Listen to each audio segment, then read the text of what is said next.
सहने को संस्कार मत बना लेना।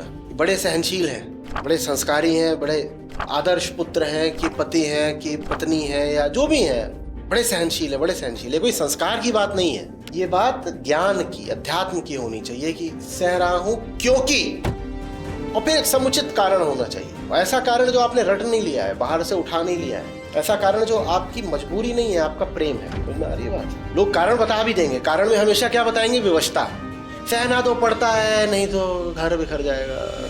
ये तुम क्या बता रहे हो? हमेशा अपने आप से पूछते रहना, ये जो मैं बर्दाश्त कर रहा हूँ या सह रहा हूँ, जो भी है, ये मेरी विवशता है या मेरा प्रेम? जो तुम्हें दुख देना चाहता हूँ तो बिल्कुल कब जल मरेगा? जब सारा दुख पाने के बाद भी तुम मुस्कुरा रहे हो।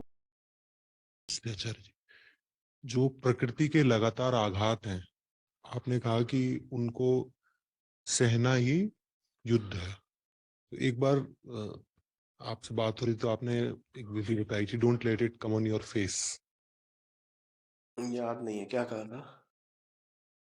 कि कुछ भी अगर आ रहा है तो just don't let it come on your face. और मैंने जहां पता है कि हार जाओगे वहां से बचा लो और कहीं भी आघात सह लो, ये कहा था। कैजुअल कॉन्वर्सेशन था, उसमें ऐसे ही कहा था कि I don't let it show up on my face. अच्छा, प्रदर्शित मत करो, पी जाओ, पी जाओ। पी जाओ। हाँ ठीक, that's work greatly for me. हाँ ठीक है। और मेरा इसमें एक जो डाउट है वो ये है कि इस तरीके से उसको, जो फ्रॉइडियन रिप्रेशन होता है, वो भी तो क्या वो इससे मिलती जुलती वो होता है जब बिना जाने समझे तुम्हें बोल दिया जाए कि दिखाना मत कि डरे हुए हो। अभी तुम जानते हो कि विधि कैसे काम कर रही है ना, इसलिए तुम कुछ कर रहे हो, तुम उस विधि के ज्ञाता हो। डिप्रेशन, सप्रेशन, ये सब घातक तब होते हैं, ये भीतरी बीमारी तब बनते हैं जब तुम्हें कुछ पता नहीं है कि तुमने क्या कर डाला भीतर। जब जानते बूझते कर रहे हो तो फिर ज्ञान सब्लिमेट कर देता है, जला देता है, वो नहीं भीतर फिर छुपने देता कि मामला सपनों में या किसी और तरीके से फिर विस्फोट से सामने आए। तो अभी एक ऐसी स्थिति, उदाहरण के तौर पर ऐसी स्थिति अचानक से जन्म गई, प्रकृति का आघात हुआ, जिस जो स्थिति प्राकृतिक रूप से मुझसे ये प्रतिक्रिया चाहती है जिसमें मैं पूरा एक बहू है, उसको संस्कारित कर दिया गया है।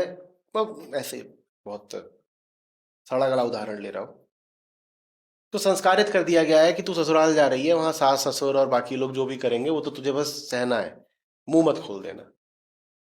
वो एक बात होती है, वो एक बात होती है।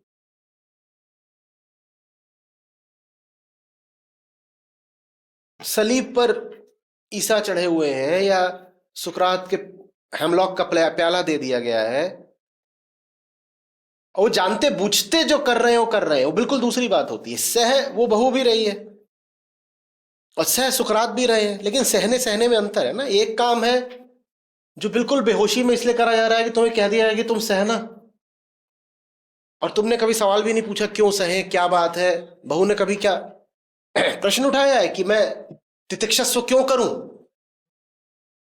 बहू ने तो कभी पूछा नहीं। तो वहां पर यह सब होगा कि भीतर ही भीतर उसके घुटन पैदा हो जाएगी और वो पगलाने लगेगी और एक दिन वो माता चढ़ेगी उस पर। वो सब फिर होगा उसके साथ, क्योंकि उसको फिर दमित किया जा रहा है वहां पर। लेकिन जो जानते बूझते सह रहा है, कह रहे आओ कीले ठोक रहे, उसके हाथ में कीले ठोक दी गई हैं। लकड़ी पीछे ऐसे, लकड़ी का फट्टा, और कीले ठोकी जा रही है। सोचो कितना सहना पड़ रहा होगा। सह रहे हो, जानबूझ के सह रहे हैं ना, जानबूझ के सह रहा है, उसका मानसिक स्वास्थ्य नहीं प्रभावित हो जाता।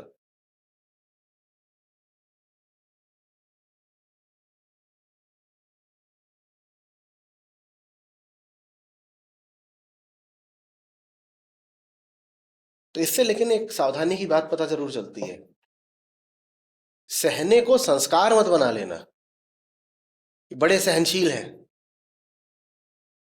बड़े संस्कारी हैं, बड़े आदर्श पुत्र हैं कि पति हैं कि पत्नी है या जो भी हैं, और बड़े सहनशील है, बड़े सहनशील है। कोई संस्कार की बात नहीं है। संस्कार माने तो अज्ञान, अंधेरा, आदत, बस एक बाहरी आचरण की चीज संस्कार। ये बात ज्ञान की, अध्यात्म की होनी चाहिए कि सह रहा हूं क्योंकि और फिर एक समुचित कारण होना चाहिए, और ऐसा कारण जो आपने रट नहीं लिया है, बाहर से उठा नहीं लिया है, ऐसा कारण जो आपकी मजबूरी नहीं है, आपका प्रेम है। समझ में आ रही है बात? लोग कारण बता भी देंगे, कारण में हमेशा क्या बताएंगे? विवशता। सहना तो पड़ता है, नहीं तो घर बिखर जाएगा। ये तुम क्या बता रहे हो? मजबूरी का तर्क अध्यात्म में एकदम नहीं चलता। सह रहे हैं तो प्रेम की खातिर, प्रेम की खातिर सह रहे हो, बिल्कुल दूसरी बात। मुक्ति के लिए सह रहे हैं आघात, मुक्ति के लिए आघात सह रहे हैं। आघात से एक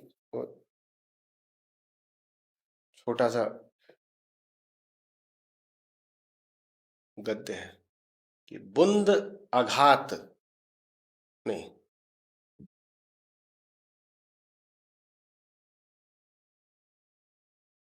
बुंद आघात सही गिरि कैसे, खल के वचन संत सही जैसे। ऐसे सहना होता है। गिरि माने पर्वत, कि पर्वत पर बूंद पड़ती है, बड़ा भारी आघात हो जाता है पर्वत पर। ठीक उसी तरीके से खल लोगों के जो वचन होते हैं, खल माने दुष्ट, दुष्ट लोगों के जो वचन होते हैं, गाली गलौज होती है, उसको संत ऐसे ही पी जाते हैं। उन्हें उतनी चोट लगती है जितनी चोट लगती है पर्वत को जब उस पर बूंद का आघात होता है। तो वैसे तो आघात सहना किसी संत का काम होता है। कायरता में तुम आघात सहते जा रहे हो, वो बिल्कुल अलग बात है। विवशता में सह रहे हो, बिल्कुल अलग बात है। और अपने ज्ञान में सह रहे हो, वो एक अलग चीज है बिल्कुल।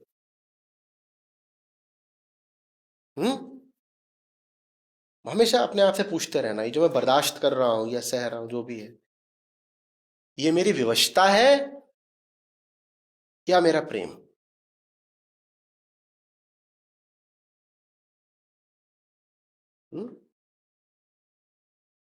अभी बैठे बैठे एक उदाहरण आया, जैसे कोई गाड़ी है, बस है, जो सही जगह जा रही है, सही जगह, लेकिन उसमें बैठने के लिए सीट नहीं मिली, एकदम जमीन में बिठा दिया, वहां चुभ भी रहा है, तब भी बैठे रहो, सहते रहो, क्योंकि वो गाड़ी सही जगह ले एकदम जाती। फर्क, बिल्कुल ठीक है, एकदम ठीक है। और फिर कल्पना नहीं है, कल्पने के ही विरुद्ध फिर करना है युद्ध।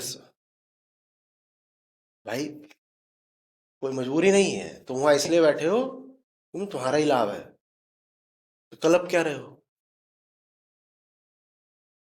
लेकिन भीतर से वृत्ति उठेगी, कल्पो, अपने आप को दिखाओ कि मेरे गलत हो रहा है सब। ऐसे दोनों चीजें एक साथ नहीं मिलेंगी, कि सत्य भी मिल जाए और सुख भी मिल जाए। तुमने चुन लिया है, मस्त चुनाव करा है, सत्य चुन लिया है, गाड़ी जा रही है, सुख का तुमने दाम चुका दिया है, सुख की आहुति देके तुमने सत्य मांग लिया है। अब हाय हाय करने की कोई बात नहीं।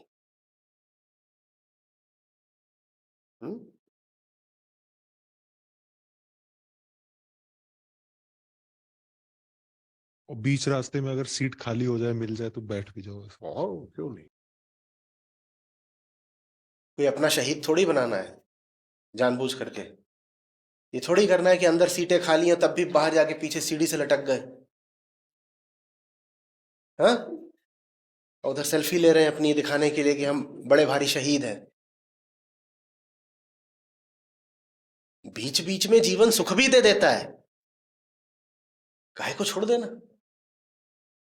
जब हम दुख को नहीं रोक सकते आने से और सुख आ रहा है, उसको काहे को वर्जित कर दें? मिल गई सीट, बैठ ही जाओ, क्या समस्या है? कोई मीठे सज्जन लड्डू इत्यादि वितरित करना शुरू कर दें बस में, होते हैं लोगों के मन है, तुम एक की जगह दो धपच दो। यही सब विलासिताएं होती हैं सत्य के साधक की। इनसे अपने आप को वंचित रखने में कोई शूर गति नहीं है। जो सत्य के लिए बड़े से बड़ा दाम चुका रहे हो, उनको जब संयोगिक सुख मिले तो उठा लेना चाहिए। और जीवन ऐसा है कि अगर दुख देता है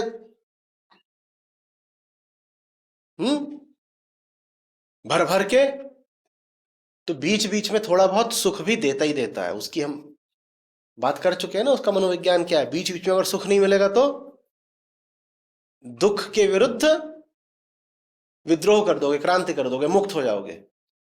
तो तुम दुख के पाश में बंधे ही रहो। इसके लिए जीवन आपको बीच बीच में अनिवार्य रूप से सुख देगा ही देगा। जो कृष्ण ही कहते हैं, आएंगे अभी आने वाले श्लोकों में, कि जो निष्काम कर्म योगी होता है वो कर्मफल को भोगता तो नहीं ही है, वो कर्मफल का त्याग भी नहीं करता है। कितनी सूक्ष्म बात है, क्योंकि कर्मफल का त्याग करना भी कर्मफल से एक रिश्ता रखने की बात हो गई। तो चलते चलते अगर लड्डू मिल गया तो खा लेंगे। चलते चलते लड्डू मिल रहा है और आप उसको ठुकरा दें तो यहां भी फिर अहंकार प्रदर्शित होता है।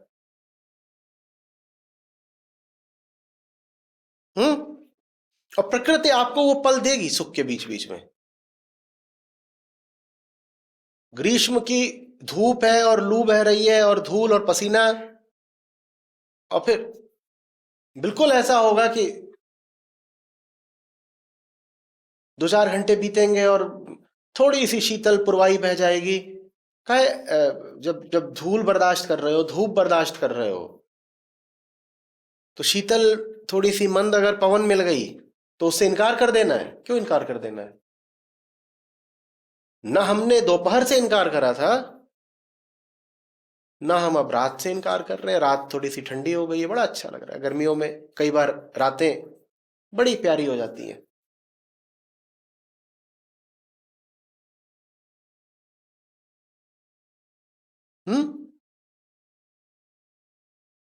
सांझ ढली, मस्त सूर्यास्त देखा। लेकिन ठीक वैसे जब सूरज सर पे चढ़ा हुआ था और ऊपर से दंड बरसा रहा था, हम भीतर से नहीं कप गए। वैसे ही जब अब सूर्यास्त को देख रहे हैं और बड़ा सौंदर्य है, तब भी हम भीतर से नहीं दीवाने हो जाएंगे। हाँ, लेकिन अब बाहर बाहर सुख मिल रहा है तो ले भी लेंगे। खड़े हो गए, अपना देख रहे हैं, ऐसे मान लो वहां पे क्षितिज पर समुद्र पार ढल रहा है सूरज, या आप पहाड़ पर खड़े हो वहां ढल रहा है, कहीं भी छत पर खड़े हो अपने, सूरज ढल रहा है, देख लिया, अच्छी बात। सुख मिला बीच में, क्या किया? लूट लिया। जिंदगी लगातार सोटे तो बरसा ही रही है, मौका मिला बीच में एक चुटकुला जड़ दिया, लो अभी क्या दिक्कत?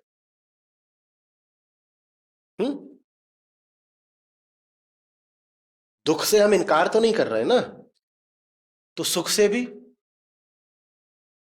इनकार काहे को करते? इसी में हमारी गरिमा है, इसी में प्रकृति के प्रति हमारी अस्पृश्यता है।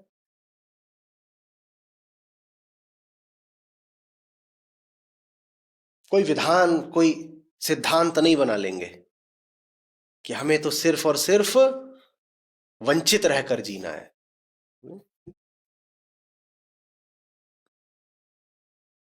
हम लोग तो ये बहुत नए हो गए। तो पहले साधु वगैरह होते थे, उनकी मौज बड़ी निराली होती थी। आज की भाषा में कहें तो एकदम फन लविंग साधु। हाँ, उनकी जो सेंस ऑफ ह्यूमर थी वो हमें आज पकड़ में नहीं आएगी। हमें लगा कैसी इनकी वियर्ड सेंस ऑफ ह्यूमर है। पर जैसे वो हर समय तलाश में ही रहते थे कि मौज कहाँ है। हाँ, वो उनकी वो वाली मौज बिल्कुल भी नहीं है जैसी आज के कल्चर में है। पर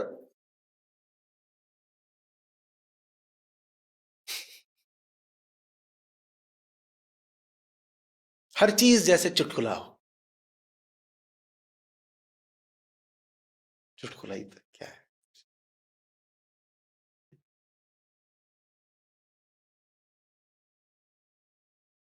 एक को एक दफा मुझे ध्यान है, एक साधारण सी शर्ट दे दी गई, पहन लो इसको, और उसको पहननी नहीं आई, उसने उल्टी पहन ली, बाहें दोनों डाल दी और बटन पीछे। फिर उसको बोला भी गया कि आगे कर लो, उसको इतनी मौज आई वो वही पहन के घूमता रहा।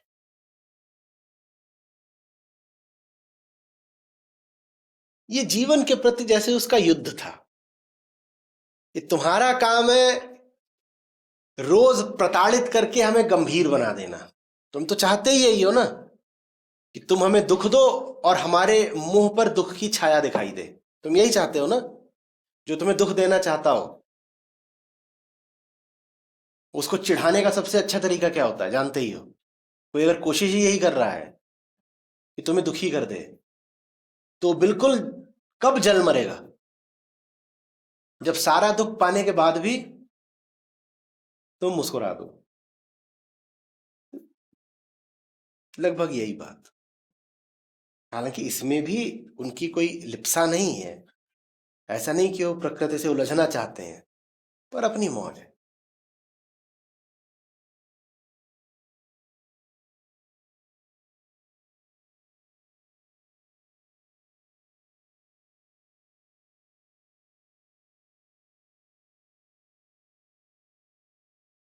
गीता में तो हर तीसरे श्लोक में मुझे श्री कृष्ण का सूक्ष्म हास्य दिखाई देता है।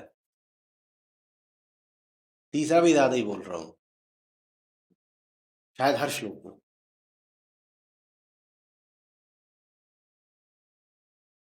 अब अर्जुन बुरा मान जाएंगे, ऑफेंड हो जाएंगे, इसीलिए ठठा कर नहीं हंस सकते हैं कृष्ण। नहीं तो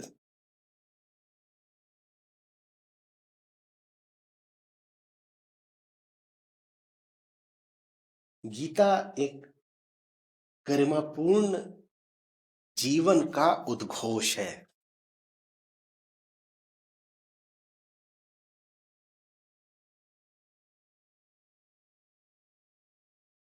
साधारण, दमित, दबे कुचले,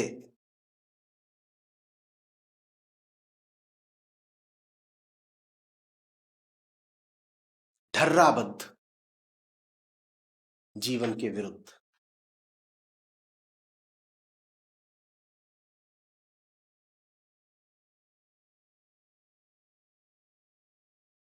हम्म?